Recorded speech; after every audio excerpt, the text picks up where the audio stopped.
রাজধানীর নিউ মার্কেটে ঢাকা বিশ্ববিদ্যালয়ের নারী শিক্ষার্থী হেনস্থার ঘটনায় নিউ মার্কেট থানায় একটি হত্যা চেষ্টা মামলা দায়ের করা হয়েছে।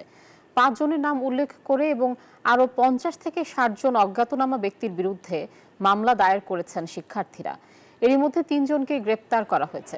পাশাপাশি বাকি যারা জড়িত তাদেরকে দ্রুত আইনের আওতায় আনা হবে বলে জানিয়েছেন নিউ মার্কেট জোনের সহকারী পুলিশ কমিশনার।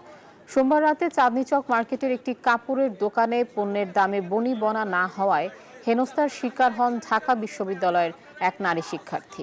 পরে তার সহপাঠীরা ঘটনাস্থলে গেলে ব্যবসায়ীরা তাদেরকে মারধর করে বলে অভিযোগ রয়েছে।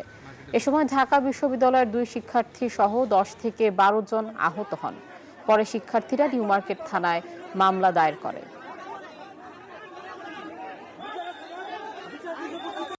দামাদামির এক পর্যায়ে দাম পছন্দ হয় নাই, তারপরে এখানকার তারা টিজ করা স্লেজিং করা শুরু করছে, মেয়েটাকে যে বডি শেমিং করা শুরু করছে, তাদেরকে চোর অপবাদ দিয়ে তাদের পিছনে ধাওয়া করে পুরো মার্কেট মিলে মারছে। বিশ্ববিদ্যালয়ের শিক্ষার্থীদেরকে যদি একটা মার্কেটের কর্মচারীরা ধরে যদি মারে, সেটাকে কি বলবো? এই টাইপের ঘটনা যাতে না হয়, এর জন্য দৃষ্টান্তমূলক যাতে শাস্তি হয়, সেজন্য আমরা যেভাবে যদি আমাদের তদন্তে যেভাবে পাওয়া যায়, চার্জশিটটা যেভাবে দেওয়া দরকার, সেক্ষেত্রে সর্বোচ্চ যে শাস্তি দেওয়া হওয়া উচিত সেটা করার আমরা ব্যবস্থা করব।